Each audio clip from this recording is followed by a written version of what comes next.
2025년 9월 7일 3분 묵상에 오신 성도님들을 환영하고 축복합니다. 오늘은 데살로니가 후서 2장 1절에서 17절 누가 뭐라 해도 미혹되지 말라입니다. 혹시 데살로니가 후서 소개하는 영상을 못 보셨다면 어제 올려드린 영상을 먼저 보고 오시기를 추천드립니다. 오늘 본문은 바울이 데살로니가 후서를 쓰게 된 핵심 중에 첫 번째였죠. 종말론적 이단의 문제에 대해서 다루고 있습니다. 데살로니가 교회의 거짓 교사들은 바울의 이름까지 도용하면서 주의 날이 이미 이르렀다는 잘못된 종말론을 퍼뜨리게 됩니다. 별 내용 같지 않지만 당시 어떤 이들은요, 이 일로 인해서 직업을 포기하면서 무질서한 생활을 하기도 하였습니다. 그래서 데살로니가 전서를 보낸 지 얼마 지나지 않아 두 번째 편지인 데살로니가 후서를 또 쓰게 된 것이죠. 바울은 데살로니가 전서에서 밝힌 내용보다 더 깊은 내용을 데살로니가 후서에서 오늘 본문에서 다루고 있는데요.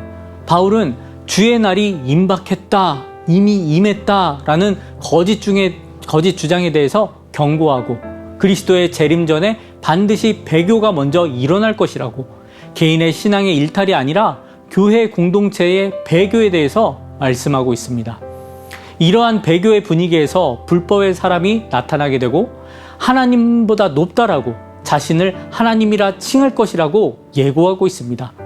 이 불법의 사람, 하나님의 정하신 때에 이루어질 것이고 결국 우리 주 예수 그리스도께서 불법의 사람을 멸하실 것이라고 강조하고 있는 것이죠.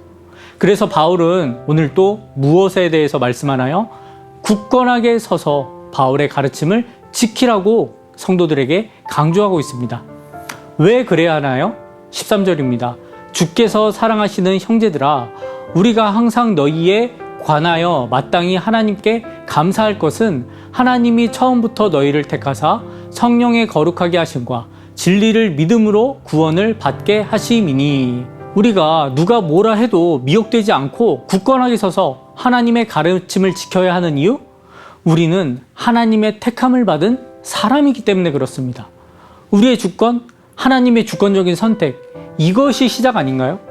하나님께서 택하셨습니다. 다시 한번 강조합니다. 하나님께서 나를 택하셨습니다.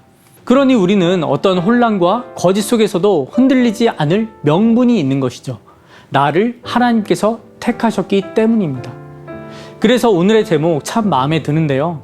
누가 뭐라 해도 오직 하나님의 말씀과 주권적인 은혜를 붙들라고 전 후서에서 다시 한번 선포하고 있는 것입니다. 15절에 지키라, 이 원어의 의미는 강하게 붙들다, 확고하게 유지하다, 소유하다, 통치하다라는 뜻을 가진 강력한 동사로 기록되어져 있습니다. 소극적인 태도가 아니라 적극적인 힘을 동원하여 굳게 잡는 능동적인 행위를 강조하는 것이죠. 15절에서 지켜야 할 것을 다시 한번 말씀하시는데요. 말로나 우리의 편지로 가르침을 받은 전통, 바로 바울이 직접 전한 복음과 교리적 가르침을 의미합니다.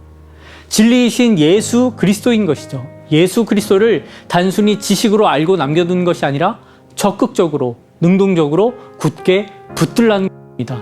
왜요? 하나님의 택함받은 하나님의 백성이기 때문에 오늘 이 확신으로 살아가시기 바랍니다. 하나님께서 나를 택하셨다. 누가 뭐라 해도 나는 예수 그리스도로 간다. 미혹되기에는 나를 택하신 하나님이 너무 크시다. 오늘의 결단입니다. 누가 뭐라 해도 나는 예수님을 붙잡습니다. 이 결단을 가지고 세상 앞에 나아가시기 바랍니다. 그런데 분명히요, 어제의 두려움과 불안, 오늘도 찾아올 것이에요. 하지만 오늘은 다를 것입니다. 하나님께서 나를 택하셨고 예수님을 붙잡는다라고 선포하셨으니 이제 성령 하나님께서 역사하실 것입니다. 오늘 하루 택함받은 하나님 나라 백성다운 성숙한 삶으로 평안 속에서 열매 맺는 하루 되시길 주님의 이름으로 축원합니다.